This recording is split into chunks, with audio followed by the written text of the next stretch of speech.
Good evening, you're watching London Live News at 6 with James Dickman coming up this evening. The pound drops to its lowest level, set to further intensify the cost of living crisis. Is the new Chancellor's mini-budget backfiring in catastrophic fashion? Arrested on suspicion of murder at Heathrow Airport. More on the man who was trying to leave the UK after a hit and run. A look at London's weather over the next few days as well, on the way in the next 10 minutes. Well, could this be Gareth Southgate's last match in charge of the England team at Wembley Stadium? We'll hear from the Three Lions boss on the criticism he's faced in the build-up to the match against Germany in just under 2 hours. And the first officially sanctioned documentary about the Brixton-born icon David Bowie since his death. We'll hear about the spectacularly reviewed visual feast that is Moonage Daydream. It's all on the way, but first, the pound has slumped to its lowest ever level against the dollar since decimalisation in 1971, after the Chancellor hinted more tax cuts would follow those he announced last week. Well, sterling fell by more than 4% to just $1.03 in the early Asia trade before it regained some ground to about $1.06 early on Monday, when the euro also hit a 20-year low amid recession and energy security fears. Well, Kwasi Kwarteng has previously brushed off questions about the market's reaction to his mini-budget, which outlined the biggest programme of tax cuts for 50 years after it was announced on Friday that using more than £70 billion increased borrowing. Confidence in new Prime Minister Liz Truss's economic plans has driven the falling value of sterling, which could lead to imports to the UK, such as oil and food, further increasing, only worsening our cost of living crisis. Well, Labour have said the Tories have fanned the flames of the plummeting pound by hinting at the additional tax cuts on top of the mini-budget, which they say are completely unfunded. It's been the #1 target for leading shadow cabinet members in the party's annual conference taking place in Liverpool. These Tories tell us that after 12 years of their own stagnation, that they now have a plan for growth. But all they've given us is a plan to grow more poverty, more hunger and more despair. They tell us they're ripping up the orthodoxy. But it's the same old Tory orthodoxy back, that wealth will trickle down and a rising tide will lift all. Well, we've seen that story before, and it means more sinking beneath the waves. It sees pay and conditions worsen, and it leads to the offensive, grotesque fiction of ministers telling us that bankers need bonuses for them to work harder, but working people need their pay cut to make them work harder. Well, financial commentator Susanna Streeter said as the Chancellor's bid to boost demand in the UK economy with low taxes may have set the government on a collision course with the Bank of England, who want to lower demand using high interest rates to slow record inflation levels. If the Bank of England is forced, as it's likely to be now, to increase interest rates and keep them higher for longer, that will have an impact on companies that borrow money to fuel investment or to fund their current debt levels, but also on consumers and just how much money they feel they will have to spend. So although there are some tax cuts on one hand, if they're being faced with higher interest rate on the other, that means higher borrowing costs, they're still going to feel really squeezed in the months and possibly years to come. Well, it gets worse. The UK economy will grow less than previously predicted this year and flatline entirely in 2023, according to a new report.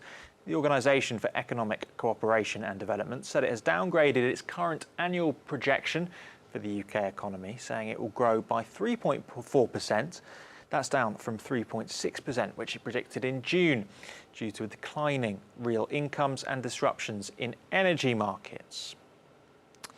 Right, well, let's just move on to a few other headlines. For London today, a man has been arrested on suspicion of attempted murder at Heathrow Airport as he was about to leave the country, the Met Police have said.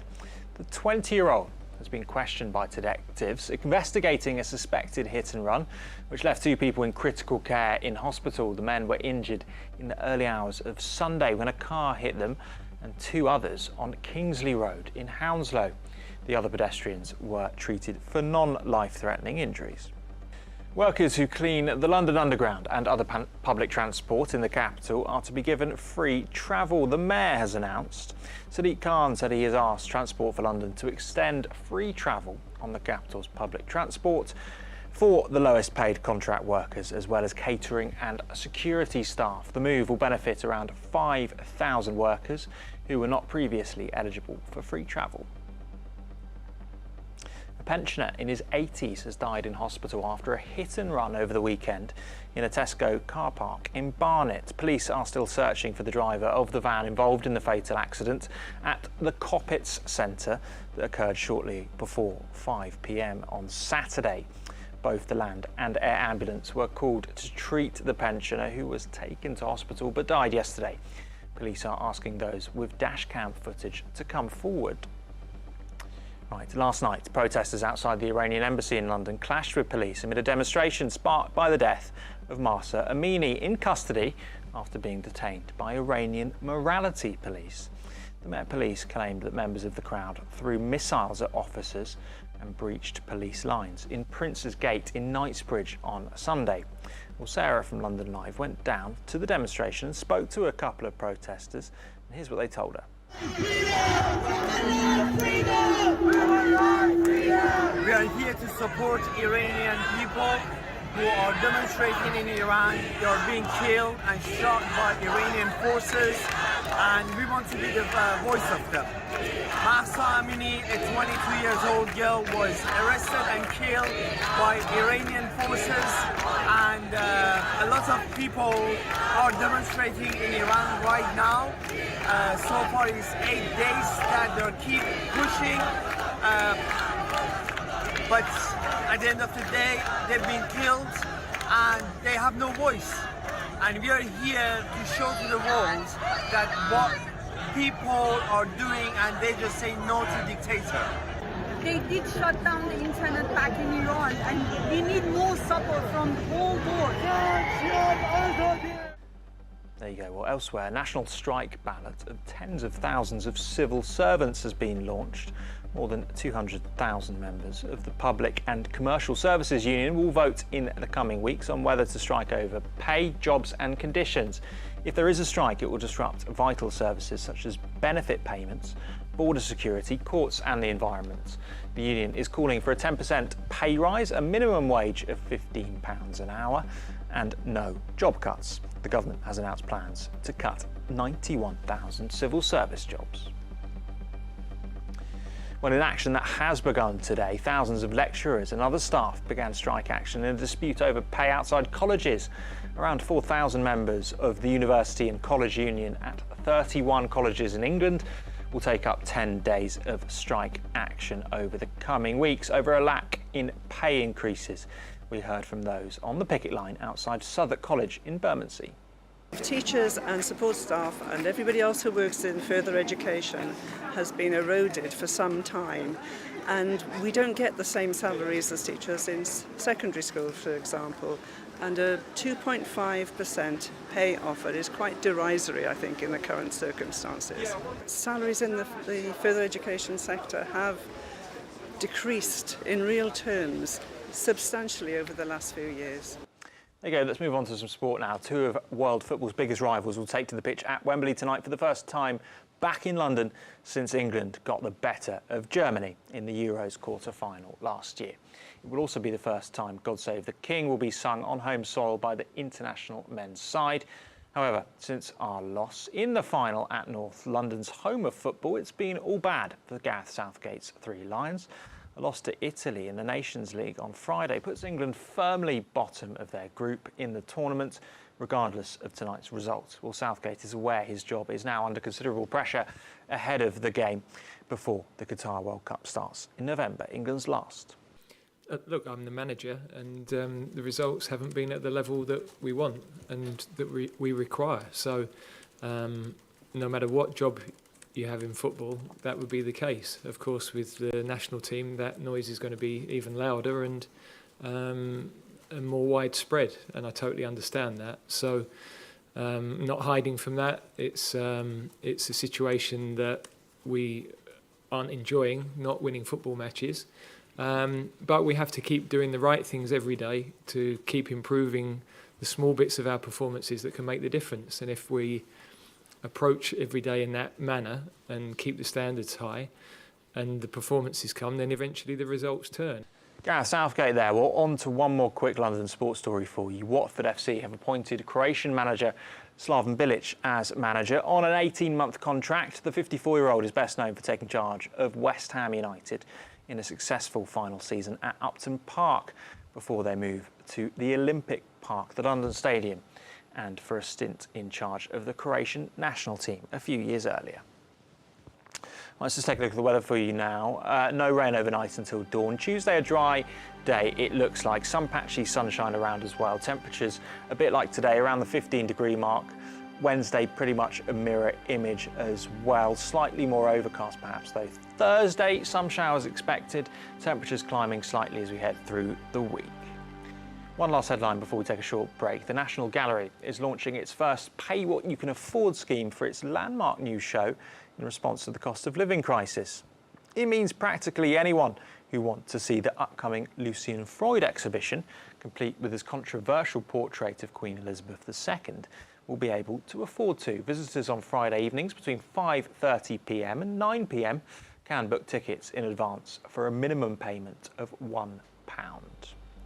Right, we're taking a little break now, but when we come back, the cost of living crisis has seen a huge spike in young Londoners calling on therapists for help with stress and anxiety. We'll hear from one London councillor about the mental health crisis at hand that snowballs with the cost of living.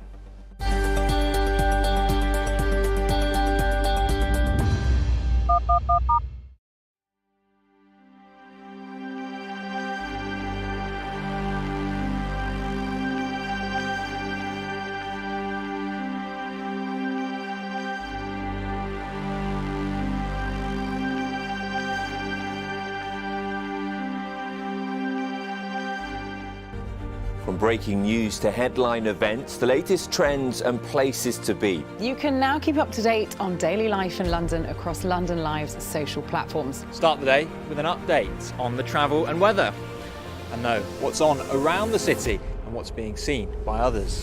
With stories from London Live's team of reporters and your videos of the news moments that matter. Minute by minute. That's London Live News on Twitter, Facebook, Instagram and more. Find us at London Live.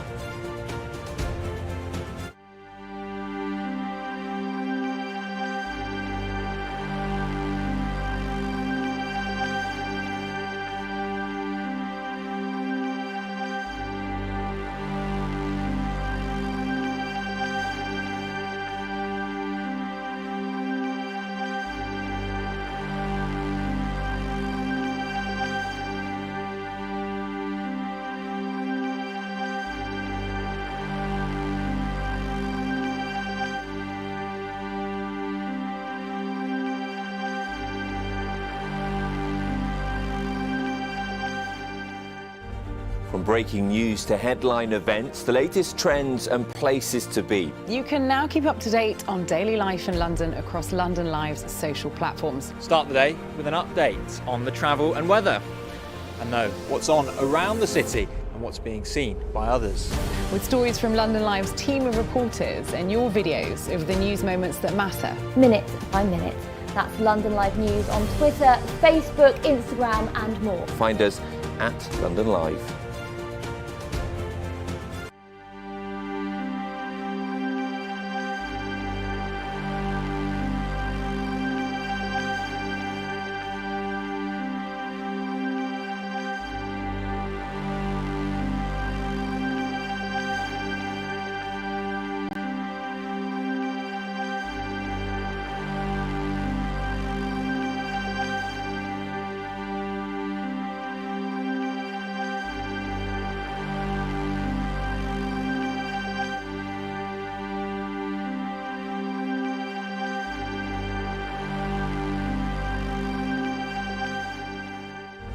From breaking news to headline events, the latest trends and places to be. You can now keep up to date on daily life in London across London Live's social platforms. Start the day with an update on the travel and weather, and know what's on around the city and what's being seen by others.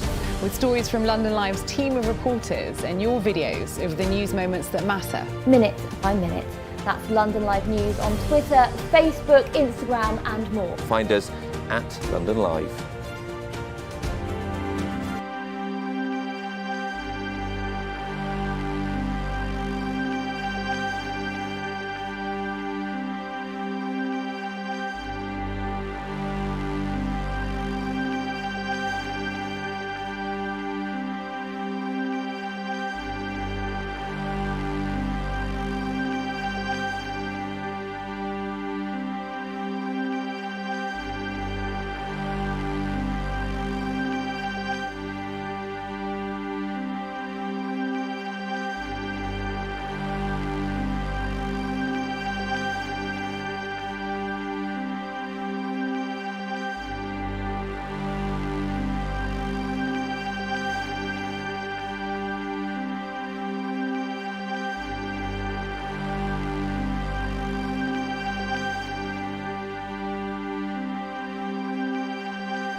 Welcome back to London Live News. Just to take a look at some other stories that will be affecting Londoners today. The Director of Public Prosecutions is bringing a High Court challenge against judges' refusal to detain defendants for longer ahead of trial amid record-high backlogs and legal strikes by criminal barristers. Well, delays have led judges to reject calls from prosecutors to extend the time some defendants are kept in jail, meaning that some on very serious charges are being bailed. The boss of Aldi has said customers are switching to the discounter in droves as the cost of living crisis continues to hit struggling households. Aldi has gained more than 1.5 million customers in 12 weeks, the UK Chief Executive Giles Hurley said. The discounter has recently overtaken Morrison's to become the fourth biggest supermarket in the UK. And a new method of preserving donated kidneys could reduce the number of organs being discarded, experts have suggested. Kidney Research UK revealed that around 100 kidneys could potentially be saved for transplant each year after being retrieved from donors. Well, based on 3 years of data from NHS Blood and Transplant, the charity determined how many kidneys were considered clinically unsuitable for use. Now, given the alarming news of the pound's drop today, new stats show that 75% of therapists say that the public's mental health has declined compared to last year, and of these, nearly 9 in 10 cite the cost of living concerns as one of the main reasons. Well, that's according to the British Association for Counselling and Psychotherapy's new report. They say the figures highlight the need for increased investment to employ more therapists to help improve choice and access to therapy in a range of settings such as the NHS, schools and workplaces. Well, Jessica, a counsellor working in the capital, joined me earlier. I think what the survey shows of the BACP therapists is that, you know, these last few years have been, in, as you say, an incredibly difficult time. I mean, we've had the pandemic, and it felt like just as soon as we sort of started coming out of that, then we had the war in the Ukraine, and then, of course, the cost of living crisis. And I think from our experience as therapists, really what we're seeing is that many more people seem to be coming forward for therapy, that, you know, we're seeing huge demand. And people coming forward to see therapists privately because of the overstretched NHS as well, so they can't get services there. So some of the statistics, you know, showing, okay, decline in mental health, people having eco-anxiety, general anxiety about work and things like that. Many more people coming forward the first time for therapy, so actually seeing that they do need help. Yeah. So, I mean, across a wide range of issues, but I guess, you know, just a real intensity of feelings amongst people, and a sense that they really need help managing their feelings and that they're not really doing so well on their own. Yeah. As a therapist yourself, what would you like to have done with regards to making access to therapy a bit easier? Because, as you say, a lot of people might be going to private therapy, but that's quite costly for many, particularly during the crisis we're in. So would you like to see, you know, people say that therapy should be open to everyone anyway, even if you're pretty healthy mentally, you should always seek a therapist. It should help everyone anyway. But for those particularly struggling, what would you like to see done? Well, I mean, my view about therapy is really simple. I was really wary of it before I went for the first time, and I just look at it very plainly now. It's like if you want to be fit, you go to the gym. And sometimes, you know, when things occur and they're on your mind, it's good to have somebody you can go and talk to about it. There's really no mystery about that, right? When you just feel there's things you maybe don't want to share with family and friends, you feel like you're burdening them, some things are confusing and very personal. I mean, obviously, we've been talking really for decades now about parity between mental and physical health, but it just doesn't seem to be so. I mean, of course, we see huge waiting lists on the NHS for all kinds of things, but it's really difficult to get through to see therapists on the NHS often, and to get the particular type of therapy you want, you know, because there's many different types actually. So that's the benefit of going private. You can choose who you want to see, you can choose different types of therapy. So of course I'd like to see much more support, you know, where people can get this on the NHS. I would say that a lot of private therapists, a vast number actually, are really seeing clients on low cost or free basis. I mean, I volunteer for places, I offer many sort of low cost sessions and things like that. So I think we've really tried to make a difference and to help people. But I will say, I noticed myself, I have a very young client base, and I think they're really suffering in the cost of living crisis, particularly my practice is in London. So with soaring rents and things like that, what I'm finding is people are asking for lower cost sessions, but also they're saying, oh gosh, would it be all right if I came only twice a month? You mentioned you have a young client base as you work in London, and it feels like the young people have bore the brunt of the pandemic, the cost of living crisis, that is hitting them the hardest. What are you seeing that really worries you in terms of these young people that are talking to you every day?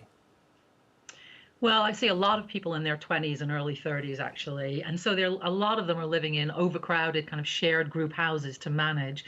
So, of course, they've been a lot of them working at home during the pandemic. And actually, that's really, really been difficult for them because they've been, you know, it's not like they have extra space to spill out into. So they're crowded in sort of these smaller flats or houses, and loads of them have got really depressed about that. Absolutely no privacy.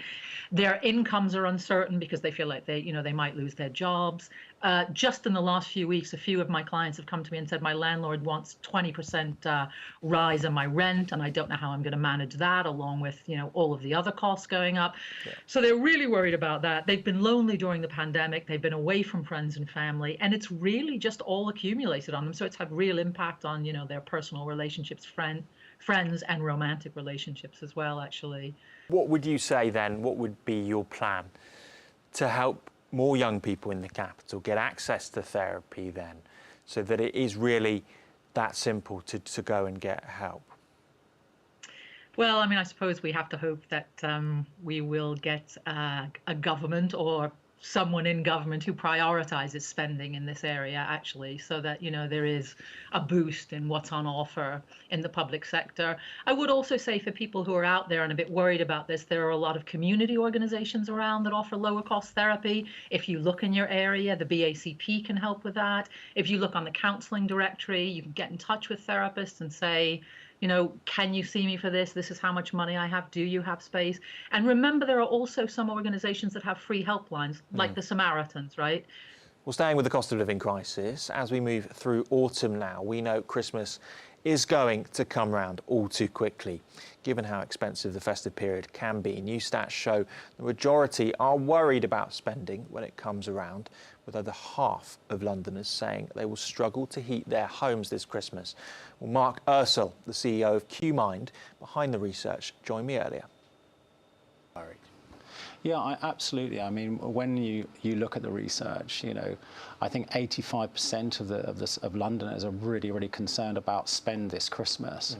And it's obviously having a real impact on them. And, you know, when you look a little bit closer, you see, well, actually, you know, 52% are saying, you know, they're going to struggle to, you know, do the same amount of spend again. And also the similar amount are going to be worried about heating their own homes.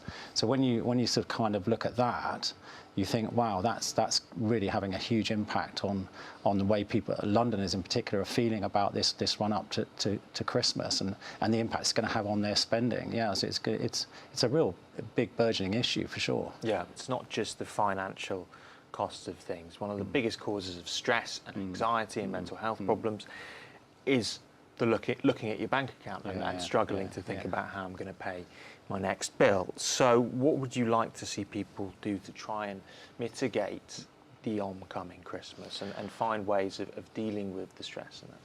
I think, you know, when you look at it, particularly from a retail and a brand perspective, obviously they're going to have to try and manage costs. I mean, you know, you saw this morning, you know, that there's been a big shift into the likes of Aldi. We saw on this survey 30% are going to trade down into own label and that sort of type of thing. So I think there has to be almost an absorption of cost by the retail and the brands, and that can't all be passed on to the consumer. When we asked them in the survey of things like, you know, can we have extra bonus points? Can we fix prices, or can we have wider range of price points? Right through to, you know, can you do free home delivery and things like that? So it's all this type of thing. I think there has to be a sense of we're all in the boat together, and I think that's where the consumer's got to be able to feel that, you know, brands and retailers supporting them. And I think that perhaps is underlying the shift into sort of the discounted, traditional discounted brands like Aldi and things like that. So I think it's giving them the sense that we're all in this together, and it's not just about passing you the cost. I think that's really what it's all about. What do you think the biggest changes in behaviours that you're going to see where you work in terms of analysing all this data when it comes around to people actually putting their money into their pockets at Christmas? What are the big trends that are going to change quite dramatically this year? Well, I think there's a couple of things that are emerging, certainly. I mean, 44% say they're going to do more online shopping. So there's going to be that shift sort of online where they're going to be you know, looking to compare prices, get the best deals, and potentially buy online or go in store. But certainly there's a hell of a lot more shift towards that sort of online side of things.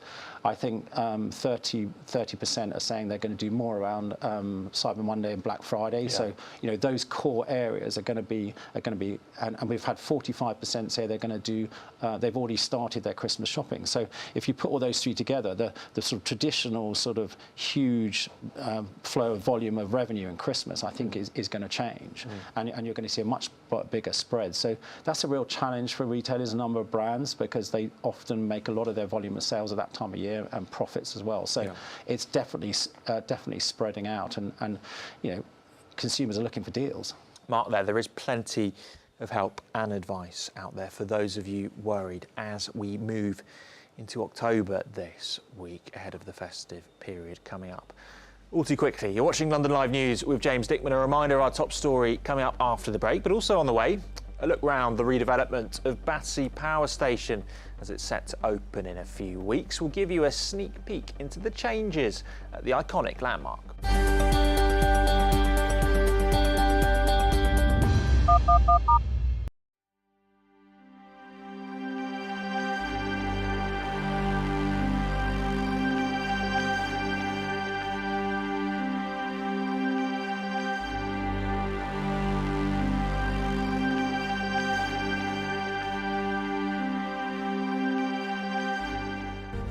From breaking news to headline events, the latest trends and places to be. You can now keep up to date on daily life in London across London Live's social platforms. Start the day with an update on the travel and weather, and know what's on around the city and what's being seen by others. With stories from London Live's team of reporters and your videos of the news moments that matter. Minute by minute. That's London Live News on Twitter, Facebook, Instagram and more. Find us at London Live.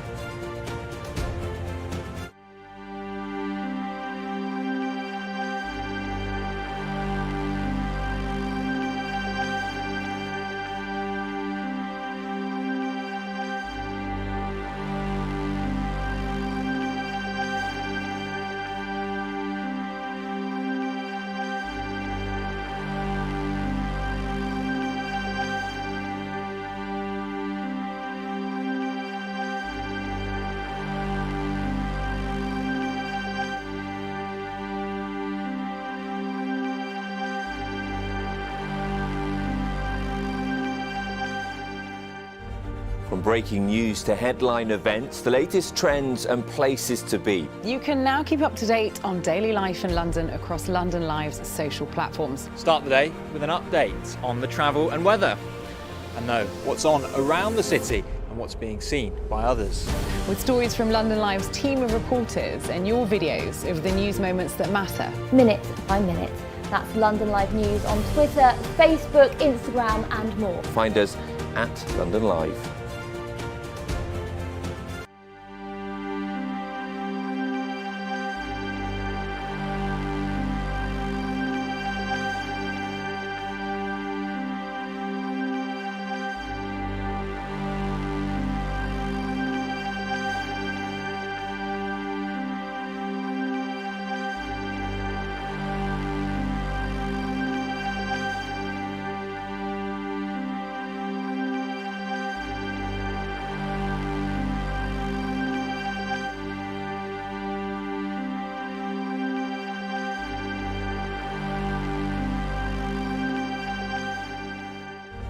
From breaking news to headline events, the latest trends and places to be. You can now keep up to date on daily life in London across London Live's social platforms. Start the day with an update on the travel and weather, and know what's on around the city and what's being seen by others. With stories from London Live's team of reporters and your videos of the news moments that matter. Minute by minute. That's London Live News on Twitter, Facebook, Instagram and more. Find us at London Live.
Welcome back to London Live News. Let's just have a reminder of our main stories we've been running today. The pound has slumped to its lowest ever level against the dollar since decimalisation in 1971, after the new Chancellor of the Exchequer, Kwasi Kwarteng, hinted more tax cuts would follow those that he announced last week. Well, sterling fell by more than 4% to just $1.03 in the early Asia trade before it regained some ground to about $1.06 early on Monday, when the euro also hit a 20-year low amid recession and energy security fears. Well, Kwasi Kwarteng has previously brushed off questions about the market's reaction to his mini-budget, which outlined the biggest programme of tax cuts for 50 years after it was announced on Friday that using more than £70 billion increased borrowing. Well, market confidence in new Prime Minister Liz Truss's economic plans has driven the falling value of sterling, which could lead to imports to the UK, such as oil and food, further increasing, only worsening our cost of living crisis. Well, Labour have said the Tories have fanned the flames of the plummeting pound by hinting at the additional tax cuts on top of the mini-budget, which they say are completely unfunded. It's been the #1 target for leading shadow cabinet members in the party's annual conference taking place in Liverpool. These Tories tell us that after 12 years of their own stagnation, that they now have a plan for growth. But all they've given us is a plan to grow more poverty, more hunger and more despair. Trickle-down economics is a very simple idea, that if we just slash taxes and regulation, we will unleash investment and growth. That how wealth is shared doesn't really matter. Vast gaps between people and places, no importance. Workers' rights, consumer protection, strong public services, all worth sacrificing. That wealth is just created by a few people, a few businesses. It's why, at the same time that ministers lecture low-paid workers about showing restraint, that they can't restrain themselves from removing the cap on bankers' bonuses. I dare any Tory MP to tell a nurse or a care worker to their face that what our country needs right now is bigger bonuses for bankers.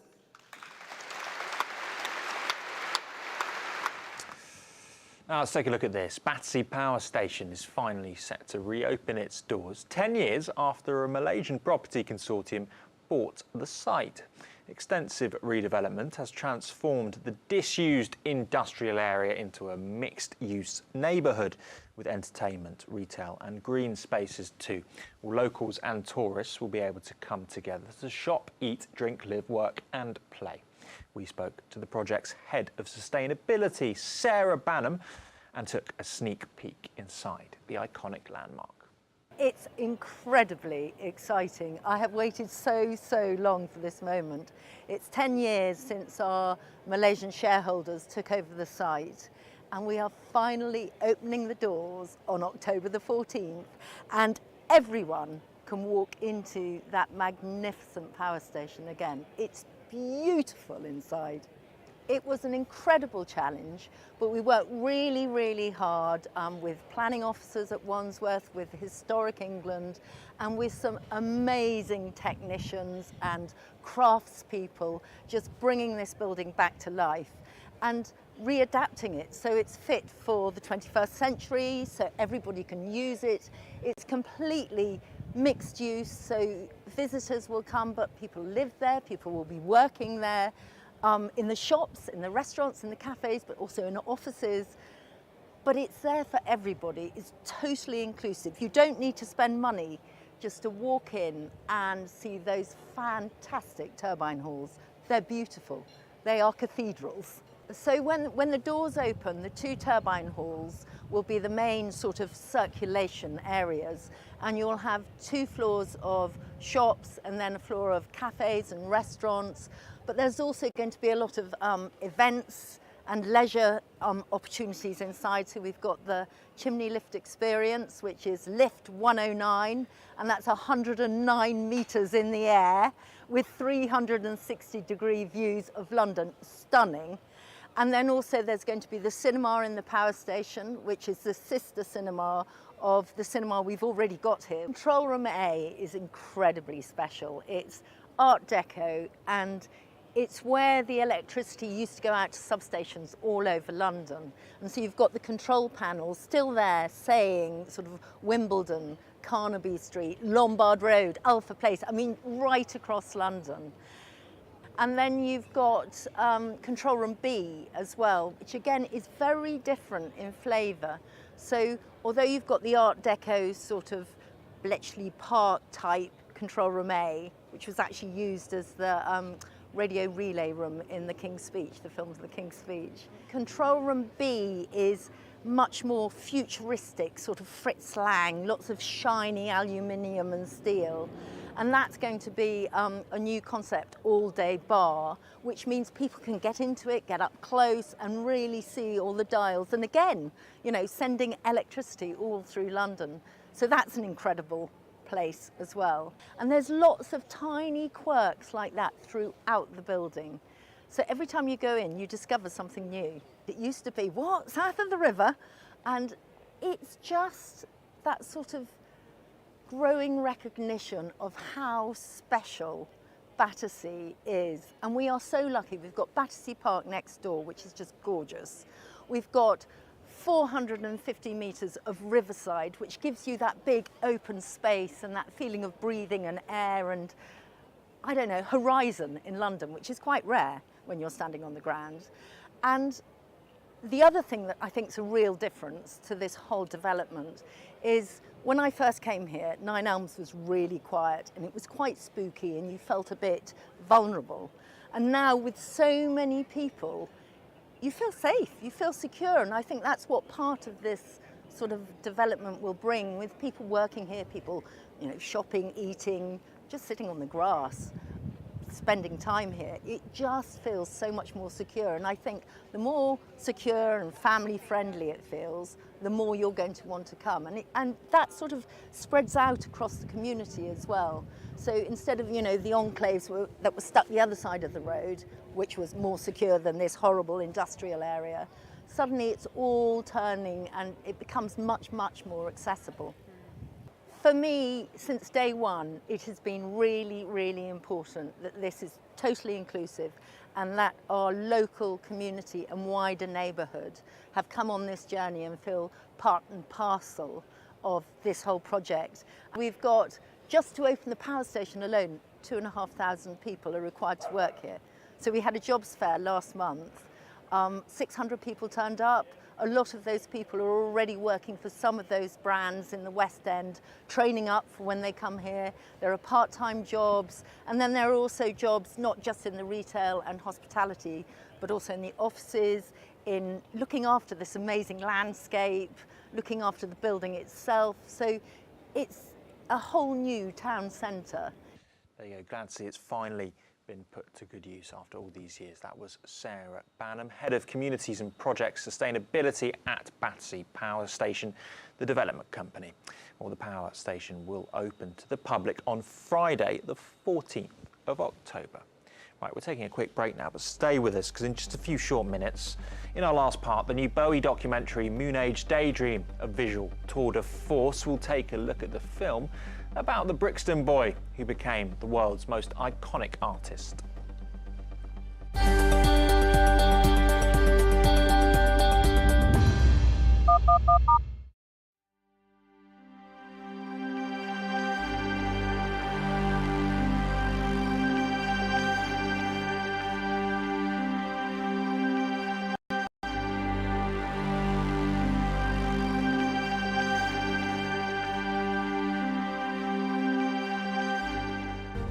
From breaking news to headline events, the latest trends and places to be. You can now keep up to date on daily life in London across London Live's social platforms. Start the day with an update on the travel and weather, and know what's on around the city and what's being seen by others.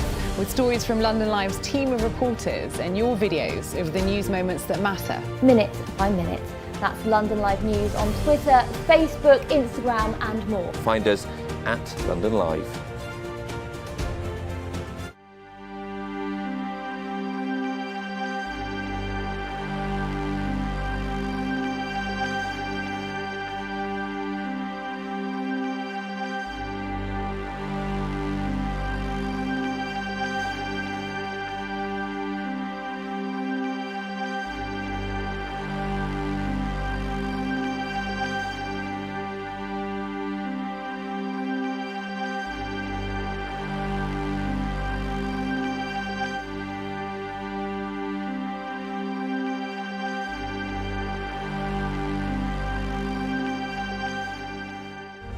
From breaking news to headline events, the latest trends and places to be. You can now keep up to date on daily life in London across London Live's social platforms. Start the day with an update on the travel and weather, and know what's on around the city and what's being seen by others.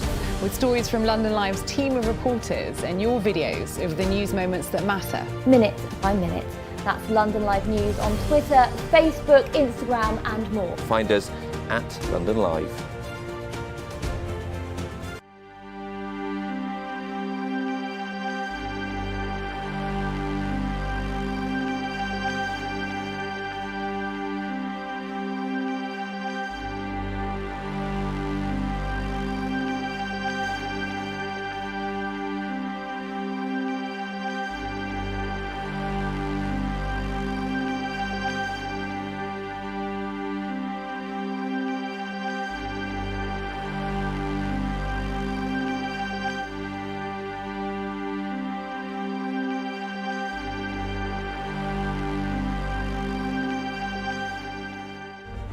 From breaking news to headline events, the latest trends and places to be. You can now keep up to date on daily life in London across London Live's social platforms. Start the day with an update on the travel and weather, and know what's on around the city and what's being seen by others.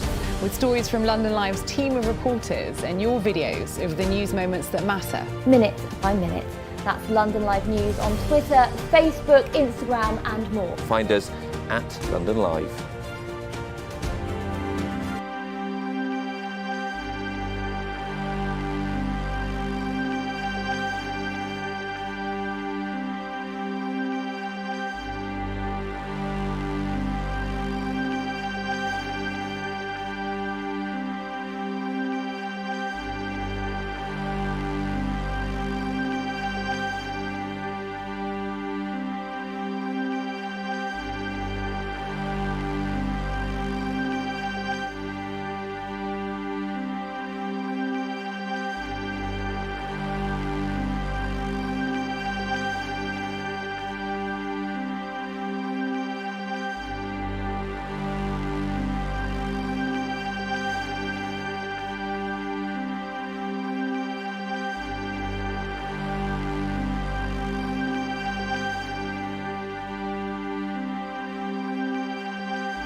Welcome back to the final part of this evening's programme, on to one of London's greatest ever sons, charting the career and influence of megastar David Bowie. The new movie, Moonage Daydream, is the first officially sanctioned documentary about him since his death. Well, the stars turned out in force for the London premiere. Noel Gallagher was on the red carpet, saying Bowie had an influence on some of his greatest hits.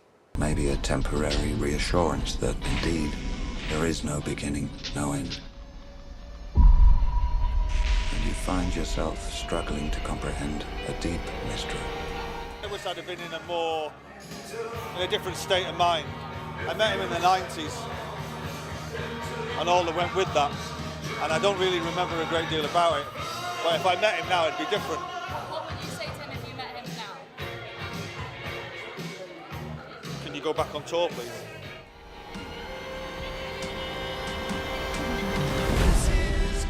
I used to have this little tape when I was growing up, and it had Bowie, T-Rex and Slade on it. And that's pretty much where Definitely Maybe came from. But as my career has gone on, I get more into the fearlessness of just trying new things and not being worried about what people are going to say about it. And just kind of putting yourself out there. I hope one day I'll be influenced by the fashion, but no. With it being in IMAX, it was so key that it was an immersive experience, and everything we've done was try to really create lots of different layers so that each time you watch the film, you hear something different, you get something else out of it. So it was a fantastic sort of collaborating with someone like Brett, who's so creative, and bouncing ideas back and forth with him to come up with the final soundtrack that works with the music and really does justice to the whole project.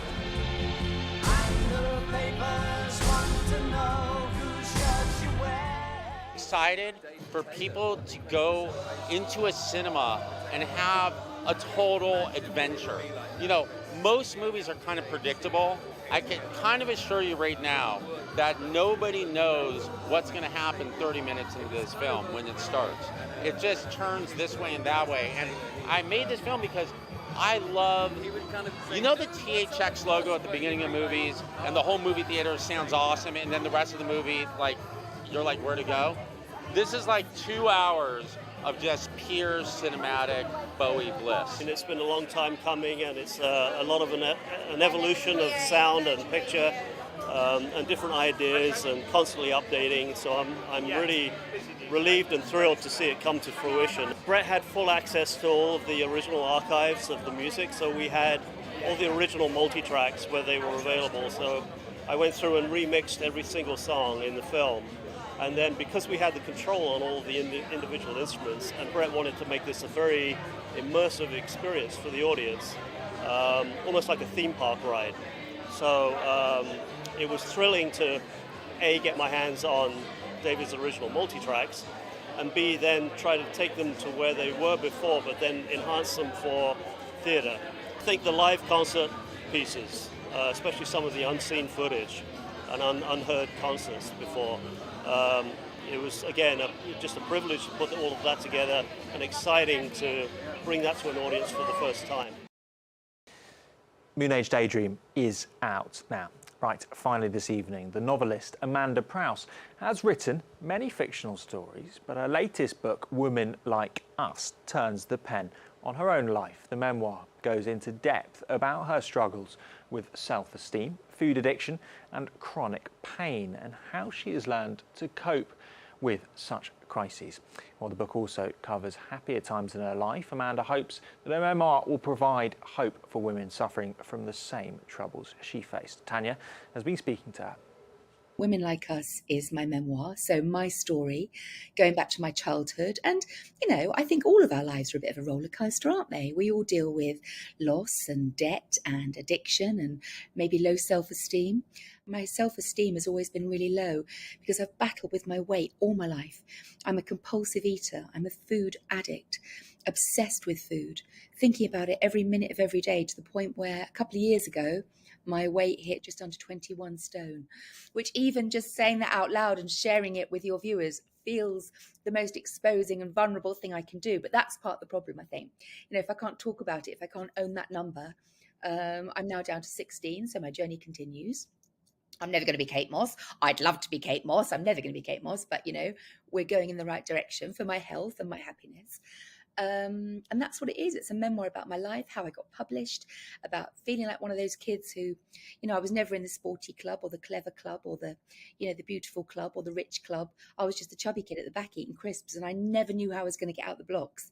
You know, how do people do that? How do they have this great life if you don't know anyone? What was the sort of turning point for you? How did you get to that point where, you know, self-acceptance and understanding of perhaps what your triggers are, what your vulnerabilities are, you know, how did that come to you? Well, the answer is very slowly, and the answer is I go very gently. And I think when I got to my mid-40s, I started to think, do you know what, why not me? Someone has to get a book picked, someone has to be published, why not me? I'm going to have a go. And I was worried because I didn't have a great education. I didn't know where all those dots and dashes went. I wasn't, you know, some wonderful professor. I grew up in a house without any books, if you can believe that. But I just thought, why not me, you know? And that really is the message of the book. It's never too late. It's about digging deep and finding that confidence. And one of the things I started with, in answer to your question, is really learning to quiet that negative interior monologue that had, you know, absolutely hounded me for most of my life, comparing myself to other women.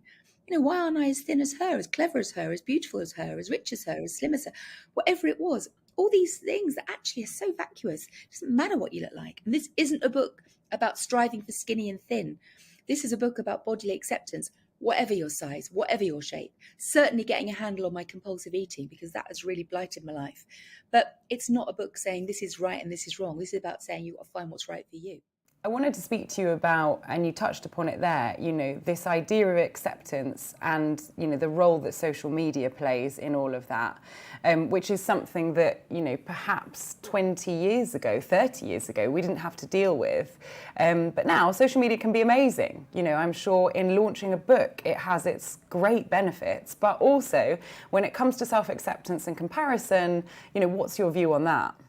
I think social media can be the most wonderful, informative place. And I've spent great periods of loneliness in my life. I've been very lonely lots of times. And the idea of having this whole network of people that I could reach out to from the comfort of my armchair, I think that would have made me feel less lonely. So I really like the idea of that. But it also comes with a sort of toxic pressure, if you like, where you are getting images of perfection that aren't real, beamed into your hand every moment of the morning, noon and night. And I think particularly for young people growing up with that pressure, they've never known any different. It must feel absolutely awful. And aging is not a problem to be fixed. Aging is a privilege. You don't have to stick veneers on your teeth, get Botox in your head. I mean, look, I've got wrinkles, I've got eye bags, I've got a little bit of a tush, I've got a double chin, my teeth are a bit yellow. Do you know what? I'm 55, that's okay. This is what you're supposed to look like. What are you hoping, that when you were writing this book, it's the first time that you've gone from fiction to fact? What kind of made you sort of change and go down that route? And what was the intention? What are you hoping that your community of readers get out of this? I went through my life feeling less than because of how I looked and how I felt about myself.